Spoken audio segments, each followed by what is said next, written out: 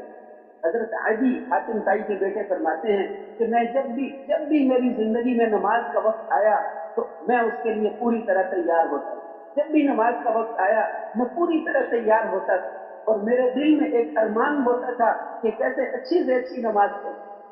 حضور صلی اللہ علیہ وسلم جب مختصر نماز بھی پڑھتے تھے، فجر کی سنتیں مختصر پڑھتے تھے، لیکن رکوع اور سجدہ پورا کرتے تھے، رکوع اور سجدہ پورا فرماتے تھے۔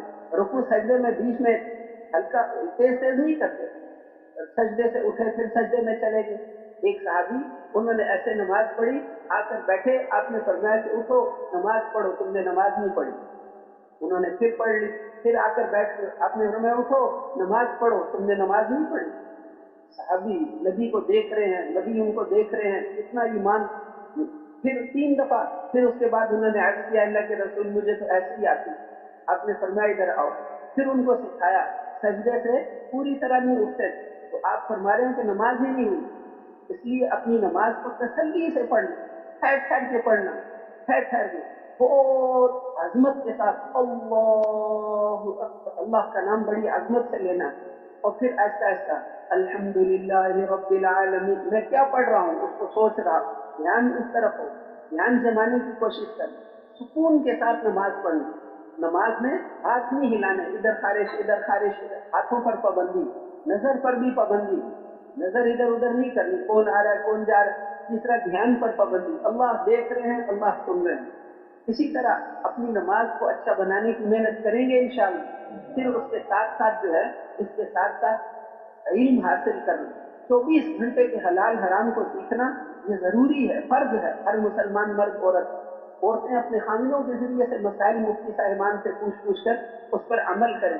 ہم کوئی کاروبار کرنا ہے، کوئی کام بھی کرنا ہے، مفتی حضرات سے معلوم کریں۔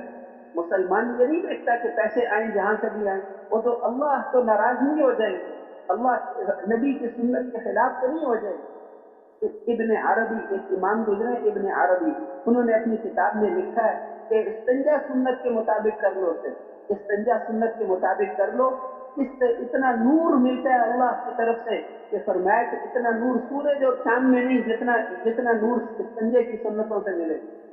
استنجا سنت کے مطابق کرنے سے سورج سے زیادہ نور اللہ دیتے ہیں۔ اور رکوع اور وضو سنت کے مطابق، نماز سنت کے مطابق، سنت طریقے سیکھنا، ہر کام سنت۔ اگر مسجد میں بایاں پاؤں غلطی سے رکھ دیا پھر واپس آ جائے، دایاں پاؤں پہلے رکھنا۔ اسی طرح کپڑے پہنتے ہوئے، جوتے، ہر کام کرتے ہوئے سنت طریقے سے۔ اور پھر اسی طرح میرے محترم بھائیوں اور دوستوں، اس کے ساتھ ساتھ جو ہے ذکر، روزانہ وقت مقرر کر کے قرآن پاک کی تلاوت، مصنون دعاؤں کا اہتمام، ذکر کا اہتمام، تاکہ دل میں اللہ کی محبت آ جائے۔ ابن قیم جوزی فرماتے تھے ما تنعم المتنعمون بمثل ذکر اللہ، دنیا میں لذت اٹھانے والوں نے آج تک کسی ایسی چیز سے لذت نہیں اٹھائی جو ذکر سے زیادہ لذیذ، ذکر سے زیادہ لذت والی کوئی چیز نہیں۔ اور دنیا میں بھی جنت ہے، اللہ کا ذکر، اللہ کے حکم پورے کریں گے، دنیا کو اللہ ہمارے لیے جنت بنا دیں گے۔ جنت اس جنت میں جو نہیں جائے گا وہ آخرت والی جنت میں بھی نہیں جائے گا۔ تو پھر ذکر کا اہتمام کرنا، ہر وقت اللہ کا دھیان نصیب ہو جائے، شروع تو نماز سے ہو لیکن 24 گھنٹے ہمیں اللہ کا دھیان ہو۔ اور پھر اسی طرح ہمارے اخلاق، اپنے اخلاق کو اچھا بنانا، لوگوں کے ساتھ اچھے اخلاق سے پیش آنا، غصے نہیں ہونا، سختی جہاں پر بھی ہو اس کو عیبدار کر دیتی، نرمی جہاں پر بھی ہو اس کو مزین کر دیتی۔ خوبصورت اچھے اخلاق والا ساری رات جاگنے، سارا دن روزہ رکھنے والے کے برابر اس کو اجر نہیں، ان کے درجے تک یہ پہنچ جائے گی۔ قیامت کے دن نامہ اعمال میں سب سے زیادہ وزنی چیز اچھے اخلاق ہوں گے۔ لوگوں کے حقوق کھائے تو پھر چند پیسوں کے بدلے میں 700 نمازیں دینی پڑے، چند پیسوں کے بدلے میں 700 نمازیں دینی پڑیں گی۔ کسی کا حق نہیں کھانا، کسی کی چیز نہیں کھانی، کسی کا حق نہیں کھانا، پھر موت تو پتہ نہیں کب آ جائے۔ اسی طرح ہر عمل میں اللہ کو راضی کرنے کا جذبہ، اللہ کو راضی کرنے کے لیے لوگ ہمیں کیا دے سکتے، لوگوں کے پاس کچھ ہے ہی، ما عندکم ينفد وما عند اللہ باق، جو کچھ تمہارے پاس ہے اللہ فرماتے ہیں سب فانی چیزیں، اور جو اللہ کے پاس ہے وہ ہمیشہ باقی رہنے والی چیزیں، ہم اللہ سے لیں گے۔ سارے نبیوں کی آواز تھی، مسلمان کی جان اور مال اللہ کے دین کے لیے ہے۔ ہم حضور صلی اللہ علیہ وسلم کی امتی ہیں، ہم پٹھان نہیں، ہم بلوچ نہیں، ہم پنجابی نہیں، ہم پاکستانی نہیں، ہم مسلمان ہیں۔ پوری دنیا ہماری محنت کا میدان ہے، ساری دنیا ایسی محنت کرنا کہ قیامت تک آنے والے سارے انسان جہنم سے بچ کر جنت میں جانے والے بن جائیں، سارے کافر مسلمان ہو جائیں اور سارے مسلمان 100% دین پر چلنے والے بن جائیں، اللہ کے حکموں کو پورا کرنے والے بن جائیں اور حضور صلی اللہ علیہ وسلم والی محنت کو اپنی زندگی کا مقصد بنا لیں، تو ان سے کچھ لینا نہیں، کیونکہ سارے نبیوں کی ایک آواز تھی، وَمَا أَسْأَلُكُمْ عَلَيْهِ مِنْ أَجْرٍ إِنْ أَجْرِيَ إِلَّا عَلَىٰ رَبِّ الْعَالَمِينَ۔ میں جو تم کو دعوت دیتا ہوں، محنت کرتا ہوں، میں اس کا کوئی 2 منٹ کی بنتی۔ اصل خوشیاں آخرت کی خوشیاں ہیں، اصل نعمتیں آخرت کی زندگی کی ہیں۔ یہ دنیا کی ساری زندگی تو خواب کی طرح ہے۔ قیامت کے دن اللہ جل شانہ پہلے ایک کافر کو بلائیں گے جو دنیا میں سب سے زیادہ نعمتوں میں تھا، انعم اہل دنیا، دنیا والوں میں سب سے زیادہ نعمتوں میں تھا، اور اس کو فرمائیں گے کہ اس کو دوزخ میں ایک غوطہ دے کر لے آؤ۔ پھر اس سے پوچھیں گے دنیا میں زندگی کیسے گزاری تھی، تو وہ عرض کرے گا کہ اے اللہ آپ کے نام کی قسم، میں نے تو کبھی کوئی نعمت دیکھی ہی نہیں، دنیا میں سب سے زیادہ نعمتوں والا تھا، لیکن دوزخ دیکھ کر وہ ساری نعمتیں بھول گیا، کیونکہ قطرہ سمندر کے سامنے قطرہ کس کو یاد رہتا ہے، یہ دنیا تو قطرہ ہے۔ پھر اس کے بعد ایک ایمان والے کو بلائیں گے جو دنیا میں سب سے زیادہ مشقتوں اور مصیبتوں میں تھا، اس کو بلا کر فرمائیں گے کہ اس کو جنت میں ایک غوطہ دے کر لے آؤ، اور پھر اس سے پوچھیں گے تم نے دنیا میں زندگی کیسے گزاری تھی، تو وہ عرض کرے گا کہ اے اللہ آپ کے نام کی قسم، میں نے تو کبھی کوئی مشقت دیکھی نہیں، ما رأیت شدۃ قط، میں نے تو کبھی کوئی تکلیف دیکھی نہیں۔ یہ ساری دنیا بس اتنی ہے، ایک خواب کی طرح ہے۔ اصل زندگی آخرت کی زندگی ہے، وہاں ہمیشہ ہمیشہ باقی رہنا ہے۔ اسی جسم کو اللہ قیامت کے دن اٹھائیں گے، بلا قادرین علی ان نسوی بنانا، انگلیوں کے پورے کی لکیروں میں بھی تبدیلی نہیں ہوگی۔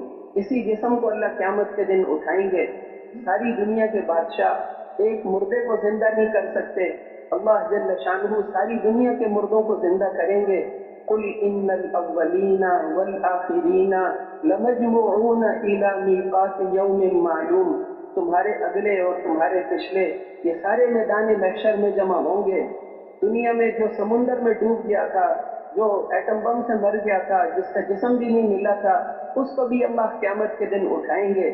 وہ مکے والے کافر کہتے تھے اَإِذَا مِتْنَا وَكُنَّا تُرَابًا وَعِظَامًا أَإِنَّا لَمَبْعُوثُونَ، جب ہم ہڈیاں بن جائیں گے اور جب ہم مٹی ہو جائیں گے پھر ہم دوبارہ اٹھائے جائیں گے۔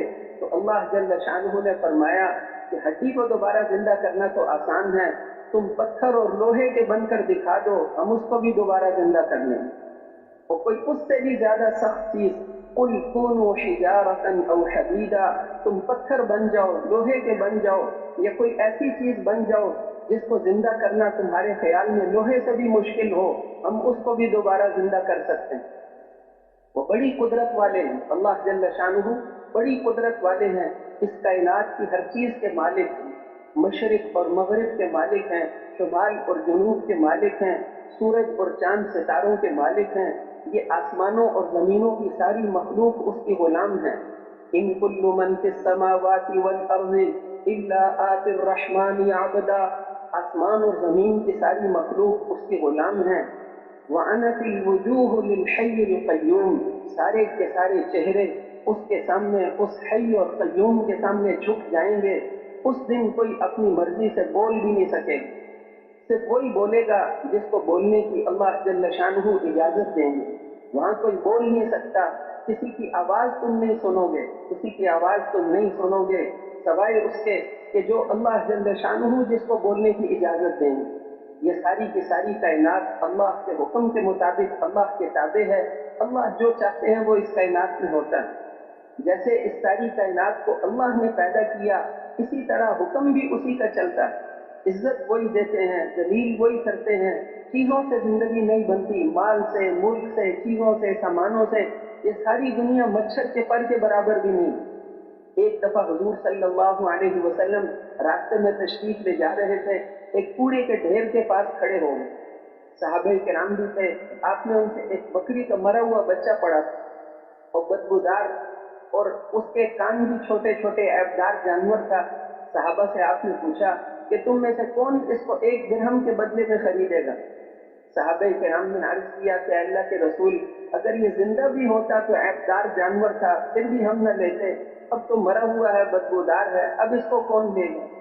تو آپ نے ارشاد فرمایا کہ اس ذات کی قسم جس کے قبضے میں میری جان ہے، یہ دنیا اور جو کچھ دنیا میں ہے یہ سارا اللہ کے ہاں اس سے زیادہ بے قیمت ہے، اس سے زیادہ ذلیل ہے.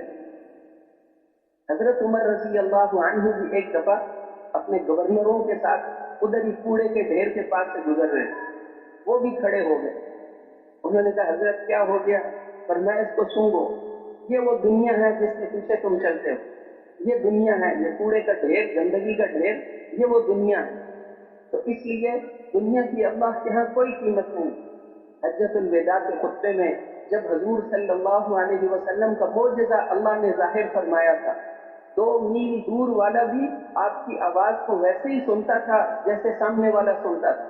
صحابہ فرماتے ہیں فتحت اسماعنا، اللہ نے آپ کی آواز بغیر اسپیکر کے دور دور تک پہنچا دی. جہاں جہاں صحابہ تھے وہاں تک آپ کی آواز جاتی تھی. اس خطبے میں آپ نے فرمایا تھا کہ اے لوگوں، تم ایک رب کے بندے ہو اور ایک باپ کی اولاد ہو. کسی گورے رنگ والے کو کسی کالے پر کوئی فضیلت نہیں، اور کسی کالے رنگ والے کو کسی گورے پر کوئی فضیلت نہیں، اور کسی گندمی رنگ والے کو کسی دوسرے پر کوئی فضیلت نہیں، اور کسی عربی کو کسی عجمی پر، اور کسی عجمی کو کسی عربی پر کوئی فضیلت نہیں. فضیلت تو تقوی والے کے لیے، فضیلت تو تقوی والے کے لیے. ان اکرمکم عند اللہ اتقاکم، تم میں سے زیادہ عزت والا وہ ہے جو اللہ سے زیادہ ڈرنے والا ہے. پیغمبر کے اعمال والے، ہمارے تقوی والے یعنی پیغمبر کے اعمال والے.